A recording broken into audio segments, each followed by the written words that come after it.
você já consegue, mesmo depois do jogo, rapidamente, entender o porquê que essa fase é tão ruim para o Vasco, depois de ter passado por uma fase boa de 4 vitórias, uma classificação para a semifinal de Copa do Brasil? Dá para identificar os principais motivos para essa fase ruim? Tá bom aqui? Pode ser. Então, primeiramente, boa noite para todo mundo.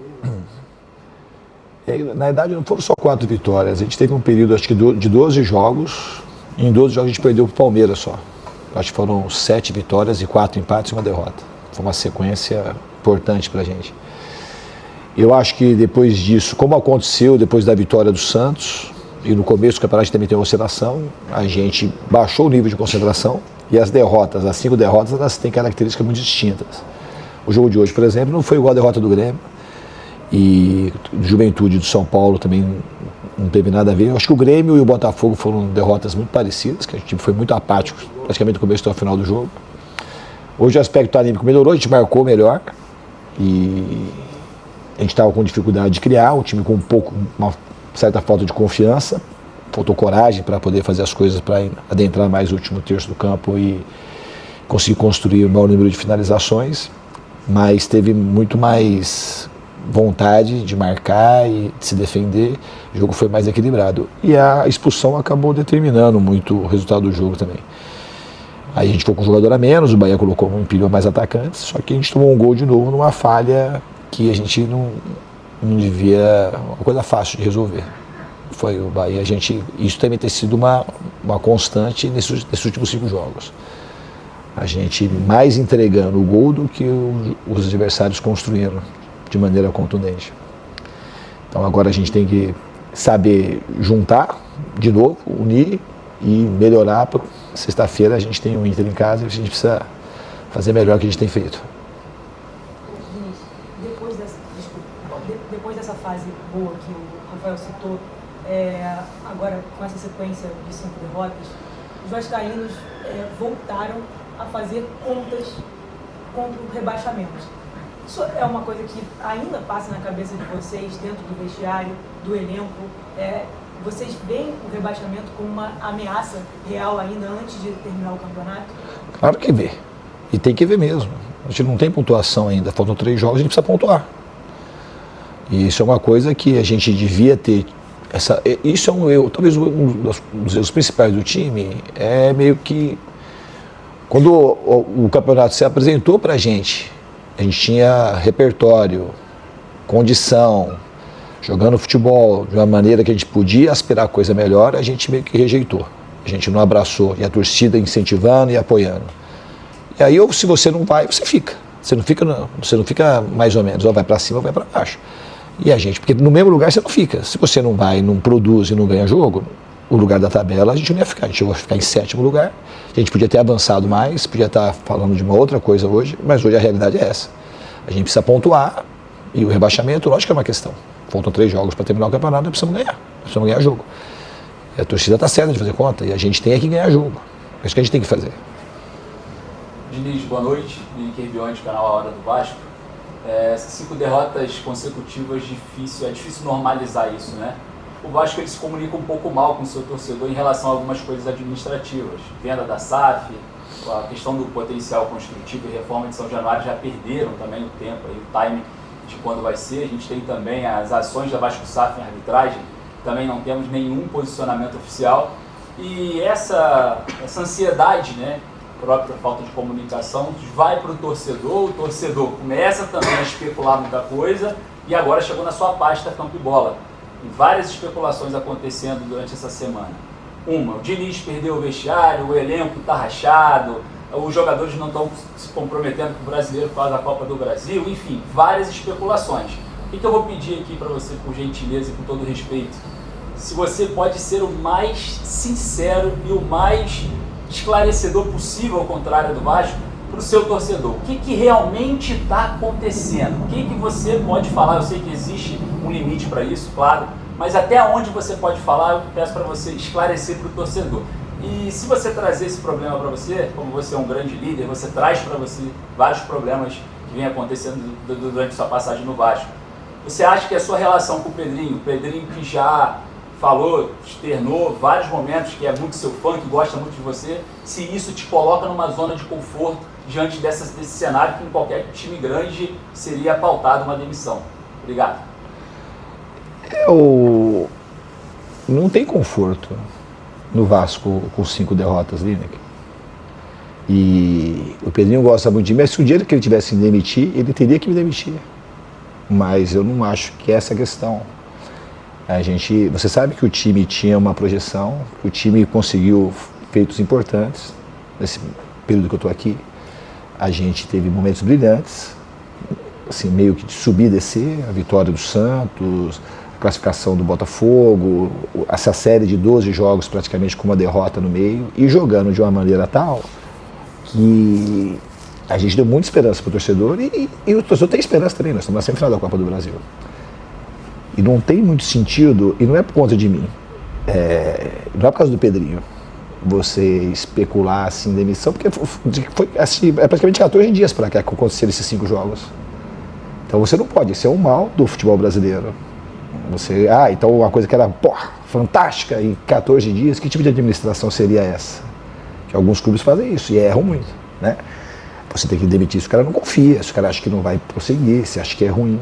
Se você vê as coisas importantes que o Vasco tem, o Ryan, o crescimento do Ryan, de um monte de jogador do Barros, de muita gente. O Paulo Henrique foi para a seleção, os colombianos chegaram aqui, estavam fora da seleção, voltaram para a seleção, o Puma continua sendo convocado, então tem um monte de coisa boa nesse período. Nós tivemos 14, 15 dias de futebol assim mesmo. Se você não aproveita, a gente tinha que ter aproveitado melhor o momento que assim se apresentou para a gente.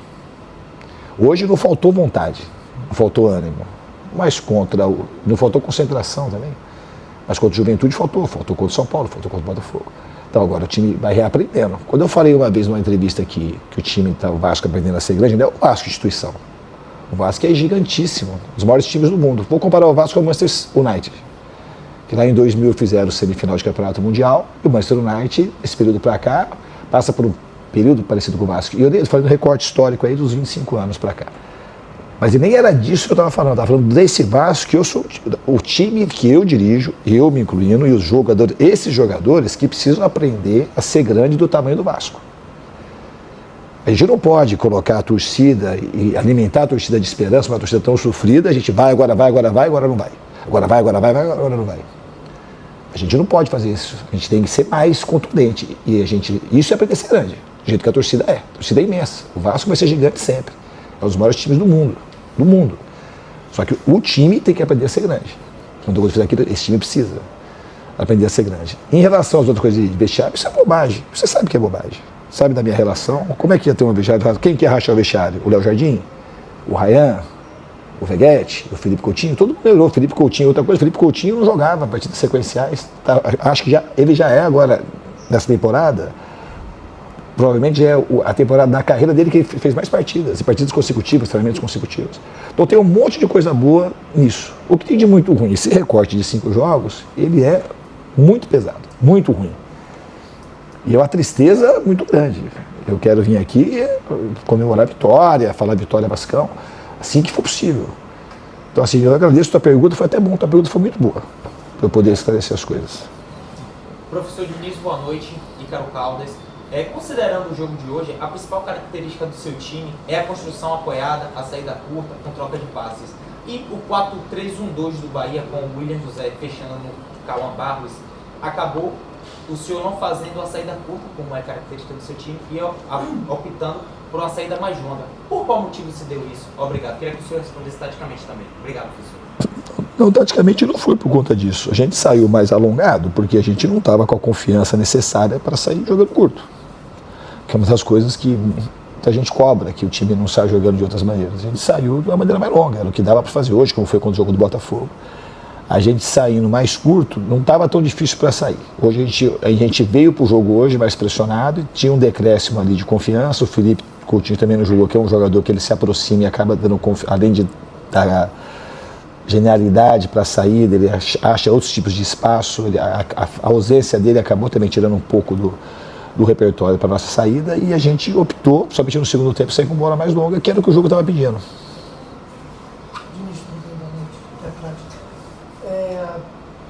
Nos últimos últimos 5 jogos o Vasco acabou levando 11 gols, né? Um dos fatores que tem ajudado para esse momento ruim que não vinha acontecendo na fase em que o time estava com mais confiança, estava ganhando os jogos e empolgando o torcedor novamente. Eu queria saber se esse fator te preocupa muito também nesse momento, além das expulsões que você falou agora há pouco, e como recuperar esse ânimo, essa confiança, esse desempenho que tinha antes, a defesa tentando sair zerada, pensando também na semifinal contra o Fluminense, que daqui a pouco está aí e é um momento importante para o ano do Vasco. Eu acho assim que no jogo de hoje, o que o time melhorou em relação às últimas partidas, teve bastante entrega dos jogadores. A gente não foi um time que encantou, a gente não foi um time envolvente, mas foi um time que voltou à vontade de marcar e de competir. Eu acho que isso aí já é um ponto positivo do que vai seguir para frente. Tá? A outra pergunta qual que era? Da defesa, os gols tomados. Então, a gente estava naqueles 8 jogos, a gente foi, acho que umas 4, 5 partidas sem tomar gol meio sequencialmente. A gente fala que foi quando entrou o Cuesta e o Robert Hernan, e eu sempre falava assim, não é por conta disso, isso é uma conta fácil de fazer, que não é isso. Tanto é que o tempo passou e está provado que não é por conta disso. Eu acho que eu vou repetir, cai naquilo da primeira pergunta que foi feita. Cai assim no momento quando as coisas se apresentam para você seguir e melhorar teu desempenho e almejar coisas maiores, entregar mais coisas, o time deu uma acomodada que não devia e está pagando um preço por conta desse momento que a gente não soube aproveitar.